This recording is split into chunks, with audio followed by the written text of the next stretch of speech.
నమస్తే, జై శ్రీరామ్, భారత్ మాతాకి జై, వందే మాతరం. నేను మీ విలాసగరం రమేష్. ఇప్పుడు ఇక్కడ పక్కపున్న రోడ్డుకు మధ్యలో వాటర్ ఆగి ఉన్నాయి సార్. దీని మీదనే ఒక వీడియో చేస్తున్నా. చాలామంది వర్షాకాలం వచ్చింది అనగానే బండ్లు నడిపే ప్రతి ఒక్క వ్యక్తి వాటర్ చూసుకోకుండా మనకు బండి కెపాసిటీకి మించి స్పీడ్ నడుపుతూ ఉంటాడు. దానివల్ల వాహనం కూడా స్కిడ్ అయ్యి పల్టీలు కొట్టే అవకాశాలు ఉంటాయి. ఫ్రంట్ వీల్ డ్రైవ్ ఏదైనా కానీ ముంగట్ టైర్లు 70 నుంచి 80% ఉండాలి. బ్యాక్ వీల్ మాత్రం 50 నుంచి 60% ఉండాలి. అప్పుడు వర్షంలో ఒకవేళ నీళ్ళలో బండి ప్రయాణం చేసేటప్పుడు కూడా రోడ్ గ్రిప్ తోటి ఆగుతుంది. ఫ్రంట్ వీల్ డ్రైవ్ ఖచ్చితంగా మీరు గుండు టైర్లు ఉంటే ఇమీడియట్లీ చేంజ్ చేసుకోర్రి. దానివల్ల ప్రమాదాలు జరిగే అవకాశాలు ఎక్కువ ఉంటాయి. ఈ టైంలో వర్షాకాలం వాటర్ రోడ్ల మీదకి వచ్చినప్పుడు వాటితో పాటు సన్నటి మట్టి లాంటి ఉసుక వచ్చి రోడ్డు మీద ఆగిపోయి ఉంటుంది తెప్పలుగా. అప్పుడు మనం డ్రైవింగ్ చేసే సమయంలో అక్కడ మనం బ్రేక్ వేస్తే బండి ఆగకుండా గ్రూప్ లేని టైర్లు ముంగట ఉంటే మాత్రం బండి స్కిడ్ అయ్యి పల్టీలు కొట్టే ఛాన్సెస్ ఎక్కువ ఉంటాయి.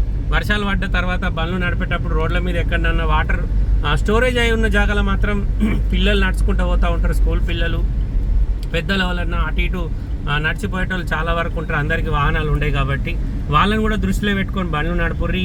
ఇక మనకు బండి ఉంది కదా, నీళ్ళు వాళ్ళ మీద పడితే దానికి నేనేం చేస్తాను మాత్రం బండ్లు నడపకుర్రి. అది అట్లా వేరేటోళ్ళ మీద వాటర్ పడితే ఆ ప్రయాణం వల్ల మన దేశంలో అది లేదు, కానీ వేరే దేశాలలో మాత్రం నీళ్ళు వాళ్ళ మీద పడితే మాత్రం అది కేసు అవుతుంది. ఇక మన ఇండియాలో ఆ సిస్టమ్ రాలేదు. ఇప్పుడు ఇక్కడ వాటర్ ఉన్నాయి, మనం స్పీడ్ పోతే ఇక్కడ కూర్చున్న వాళ్ళ మీద పోయి వాటర్ పడతాయి. అట్లా ఆ ఉద్దేశంలో చెప్తున్నా.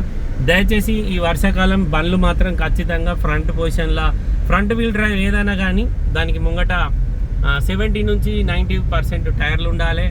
Back wheel drive, suppose back wheel అంటే 7 సీటర్ల ఇప్పుడు మనం ఇన్నోవా క్రిస్టా తీసుకున్నాం అనుకోరి, ఫార్చునర్ కానీ వాటికి బ్యాక్ వీల్ డ్రైవే ఉంటుంది, ఫ్రంట్ వీల్ డ్రైవ్ ఉండదు. వాటికి వెనకాల టైర్లు బ్యాక్ నుంచే పుషింగ్ ఉంటుంది కాబట్టి వెనకాల సిల్ టైర్లు ఉండాలి. ముంగ టైర్లు మనకు 50-60% ఉన్నా సరిపోద్ది. ప్రతి బండికి గ్రూప్ లేని టైర్లు మాత్రం తీసుకొని వర్షాకాలంలో బండ్లు నడపకూరి. వర్షం పడ్డప్పుడు మనకు తెలియకుండానే మన చేతుల నుంచి స్టీరింగ్ స్కిడ్ అయ్యి మన బండి యూతల్ డివైడర్లో ఈ లైన్లో ఉన్న బండి అవతల లైన్కి వెళ్ళిపోతుంది. అవతల నుంచి వచ్చే బండికి ఇప్పుడు ఇక్కడ ఇసుక పడి ఉంది సార్, ఈ ఇసుక జారుతుంది. అట్లా ఆ ఉద్దేశంలో చెప్తున్నా. దయచేసి వాహనాలు నడిపే ప్రతి ఒక్క వ్యక్తి ఈ వర్షాకాలం ఈ చిన్న జాగ్రత్తలు పాటించుర్రి. దానివల్ల మనం క్షేమంగా ఇంటికి వస్తాం, మన ప్రయాణం బాగుంటుంది, మన వల్ల ఇంకోళ్ళకు కూడా ఎలాంటి నష్టం జరగదు. ఖచ్చితంగా వర్షాకాలం వైపర్లు చేంజ్ చేసుకోర్రి.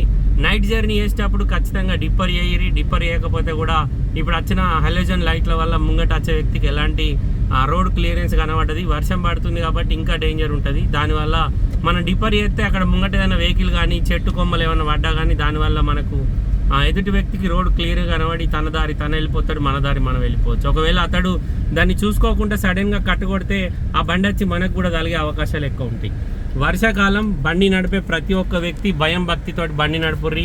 మిగతా టైములు చలికాలం ఎండాకాలం ప్రాబ్లం ఉండదు, కానీ వర్షాకాలం అత్యధికంగా యాక్సిడెంట్లు జరుగుతాయి. దానికోసం ఈ వీడియో చేస్తున్నా. దయచేసి ఈ వీడియో షేర్ చేయరు. ఒక్కళ్ళకన్నా ఈ వీడియో ఖచ్చితంగా ఉపయోగపడుతుంది. నేనైతే ప్రెజెంట్ ఢిల్లీ పోతలేను sir. Next month first week దాకా ఢిల్లీ పోను. అప్పటిదాకా నేను ఇంట్లోనే ఉంటాను. నాకు చాలామంది కాల్స్ చేస్తారు, నేను ఎవరి ఫోన్లో అటెండ్ చేస్తలేను. నాకు కాల్ చేయకూరి, ఏదన్నా మా తమ్ములతో మాట్లాడురి. మీ ఏమైనా వెహికల్స్ పేపర్లు ఉన్నా ఎటు పోవు సార్. నేను పోగానే నెక్స్ట్ మంత్ ఫస్ట్ వీక్లో మీకు అన్ని బండ్ల పేపర్లు మీకు అప్పచెప్తాను. Okay sir. మళ్ళొకసారి అందరికీ జై శ్రీరామ్, భారత్ మాతాకి జై, వందే మాతరం, జై హింద్, నమస్తే.